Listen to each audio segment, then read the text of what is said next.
Mais à l'edge, ouais, non, mais à l'edge, de toute façon, quand tu prends une dose trop forte, hein, franchement. Bon, parlons peu, parlons bien. C'est de la loser quarter, c'est ça. Et le seeding veut que ce soit Kichiro qui gagne cette rencontre. Et c'est pas impossible. Kichiro, en vrai, sur Bordeaux, c'est quand même un des joueurs les plus constants. Il a très peu de démons bracket. Pardon, très peu de démons bracket. En vrai, en fait, t'enlèves Momon et moi. Il n'a pas vraiment, c'est pas vraiment des démons bracket, c'est des joueurs qui battent toujours plus ou moins constamment. Alors il y a des joueurs contre lesquels il a du mal, mais c'est pas du 100% de lose rate non plus. Qui a envoyé Kichirax? Bah c'est moi, Spectral. On vient de s'affronter en winner semi. Du coup ouais, c'est un match-up où on va être a priori très patient. Donc ça est censé un peu lui camper sa race. Oh les interactions de fou. Oh non dommage, on a raté le smash. Un petit dash avant et ça aurait été tout parfait, nickel. Nair. On a tenté la conversion. En vrai je pense qu'il y avait un monde où le server spot Nair F smash était trou. Mais je suis pas sûr.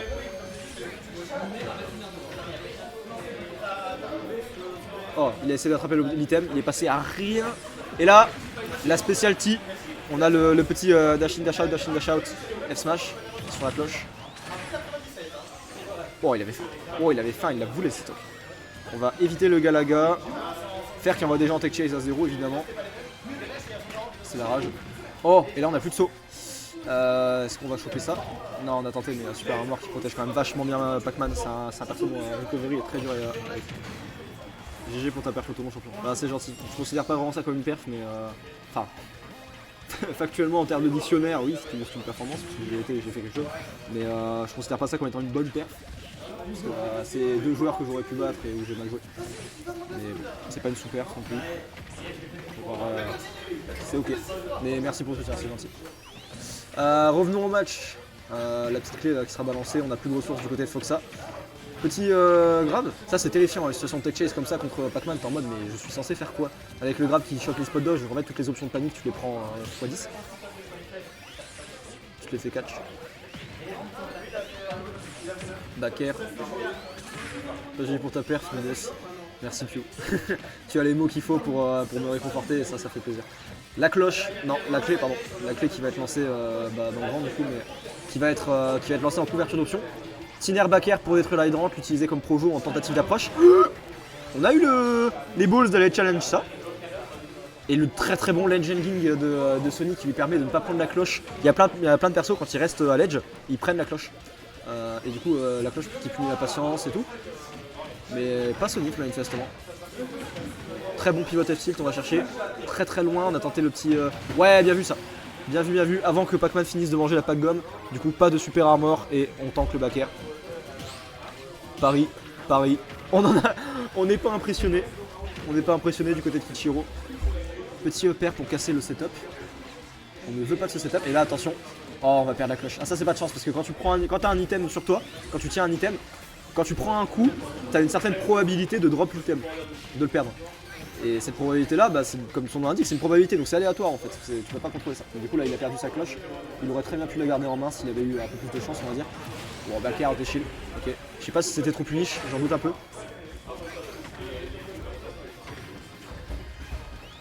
Ok, backer, on envoie dehors. Wow, double backer, ça va pas tuer si. Oh, le DI out en plus. Alors là ouais, ça va tuer sans trop de débat. Je crois qu'il tire, je crois que Foxa a voulu faire en retreat pour pas trop pour se couvrir on va dire. Et ça lui a un peu des services, quand tu fais le faire quand même tu augmentes ta airbox et du coup tu prends plus facilement des coups. Une probabilité c'est pas forcément aléatoire mais bon on va passer pour cette fois. Bah, une probabilité quand c'est 100% c'est pas aléatoire mais sinon si c'est un peu aléatoire. Si c'est de la probabilité, ça veut dire que le jeu calcule en fonction de paramètres extérieurs qui sont aléatoires. Alors, vous savez que j'ai appris récemment, allez je partage une expérience, j'ai appris récemment comment les ordinateurs généraient de l'aléatoire. Et en fait c'est super intéressant, je vais pas rentrer dans le détail mais en gros ils utilisent des paramètres comme l'heure par exemple, qui mesurent genre ultra précisément, genre à la nanoseconde tu vois, bon j'ai une connerie hein, mais à la nanoseconde près tu vois, du coup il est jamais la même heure, et après il utilise toute une série de multiplications, de divisions, de trucs bizarres, pour modifier modifier ce paramètre là, le nombre en fait en soi. Genre admettons il est je sais pas moi 15h16 et plein de chiffres derrière. Il va multiplier ça par tout plein de trucs pour trouver un nombre sur 100 à la fin qui va être en fait un nombre généré aléatoirement, parce que même si tu refais le calcul d'une demi-seconde après, ce sera clairement différent. Voilà, et je trouve que c'est super intéressant. Voilà. Donc c'est comme ça que les ordinateurs génèrent de l'aléatoire. Voilà. Je vous coucherai moins bête ce soir. Pas 0 et 1. J'ai pas la ref. Pas 0 et 1 sur l'aléatoire. Attends, j'essaie de calculer ce que tu viens de dire parce que là j'avoue je comprends pas. Mais bon, en attendant que tu veuilles bien expliquer, oui c'est pas rendu random mais des trucs pas contrôlables. Bah pas contrôlable, oui, mais oui, techniquement de toute façon c'est pas possible pour un ordinateur de faire du vrai random. De toute façon je pense que le random de manière générale ça n'existe pas, c'est juste une suite de paramètres qu'on modifie pas, mais le random c'est toujours ça finalement. Le vrai random pur ça n'existe pas. Il n'y a rien qui dépend 100% de la chance. Tout est défini par des paramètres. Enfin, ça c'est mon avis après, mais tout est défini par des paramètres avant qu'on maîtrise plus ou moins. Bien, c'est le langage des ordi. Ouais, ça j'ai la ref. Mais je comprends pas du coup dans le contexte. Mais oui, si, bon, c'est bon, là, du coup je viens de comprendre. Mais bref, bon, tout ça pour dire que voilà, c'était pas de bol de perdre la cloche. Tout ça pour ça, vraiment, me cassez pas les balls. C'était vraiment juste pour dire que force à toi, faut que ça. Mais voilà, donc du coup première stock qui est prise de la part de Kichiro. Alors c'est vrai qu'avec les collaborations, avec nos collaborations mentales, j'ai pas vraiment suivi ce qui s'est passé. Oh non, bah non, pas non. T'avais quand même le temps de me revenir, tu vois. Je parlais des combats 0-1, mais je voulais juste être chiant, mais il a vraiment d'éviter dessus. Et ouais, moi je l'évite, hein. Moi tu me lances un sujet, tu me connais. Tu me connais, je parle beaucoup. De toute façon je suis commentateur, mon métier c'est de... Enfin je suis commentateur, là dans le contexte je suis commentateur, donc mon métier c'est de parler sur rien. Donc moi tu me donnes rien, je parle dessus.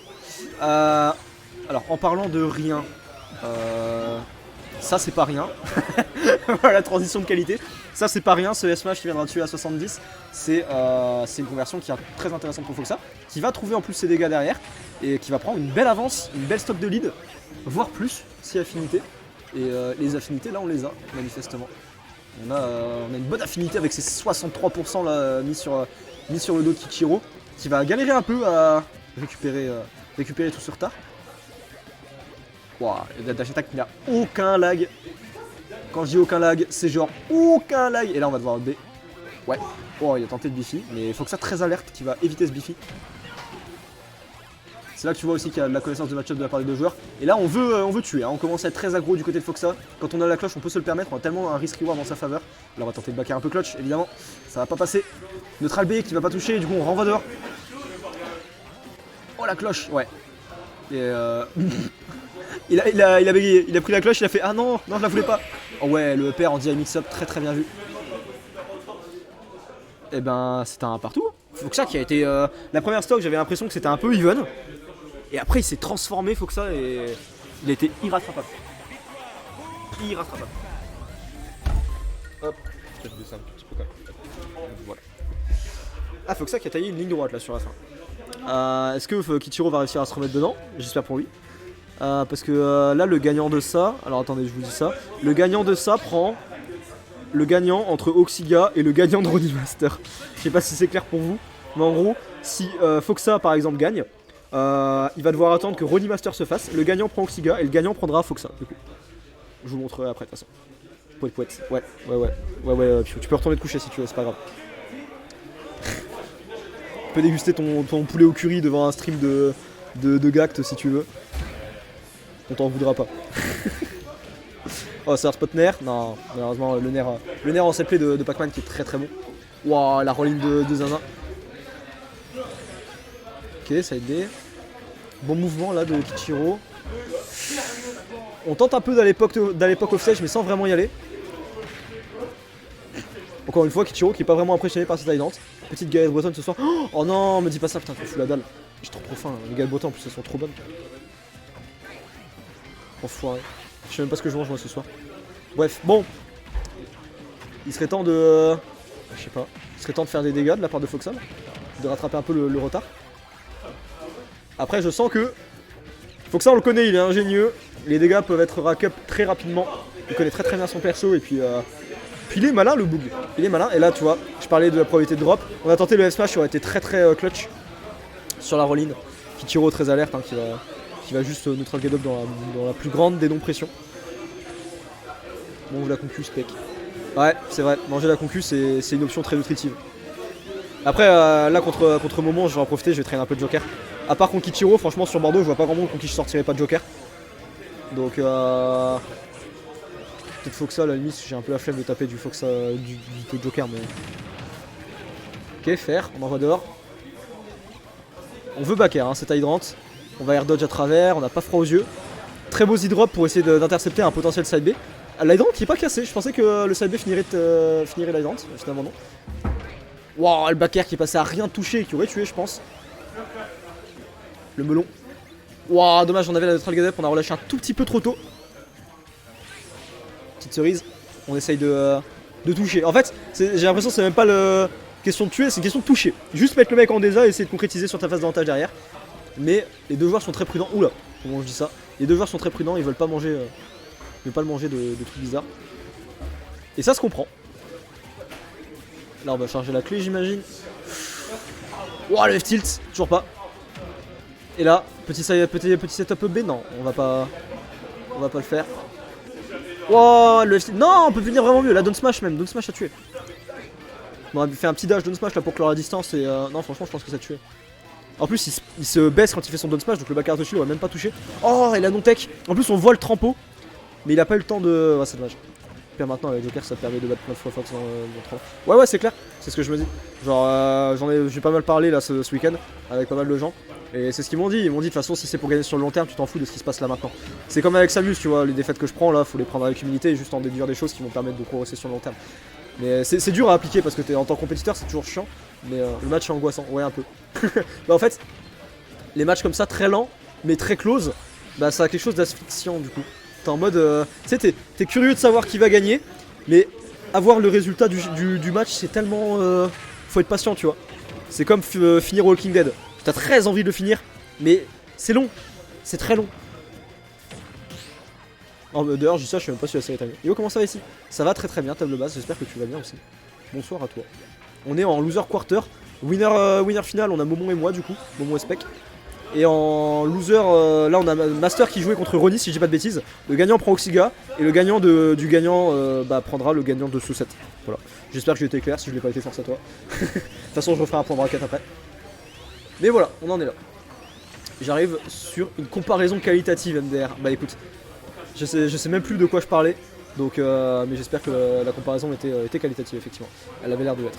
Bon, petit ledge trap, F-tilt on tente. Je pense pas qu'on aurait pu le grab, ça, le shield grab. Donner, on tente de choper la sortie de shield. Malheureusement, ça fonctionnera pas. Petite cloche. Et comme je disais, waouh, down smash de fou. Le F-smash aurait été encore plus value, mais on voulait choper aussi la rolling au cas où. Couverture plus safe, forcément ça a moins de reward. Ah ouais, ouais. C'est un peu.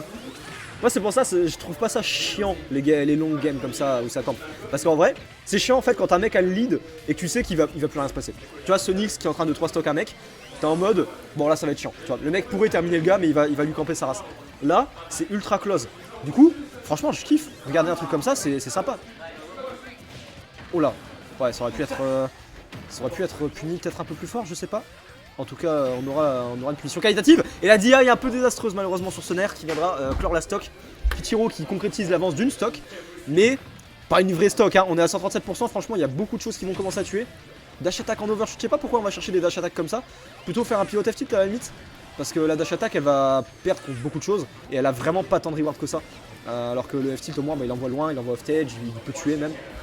L'énergie se doit pomper, tu vois un set comme ça. Moi je respecte énormément les joueurs comme Sonix qui sont capables d'enchaîner les timeouts en jouant toujours aussi bien. Je sais pas comment ils font. Même Kichiro, hein, je l'ai déjà dit, je sais pas comment il fait pour jouer des longs games comme ça. Après c'est une question de playstyle, hein. Il y a des joueurs. Il y a des joueurs qui jouent plus facilement ce style de jeu là.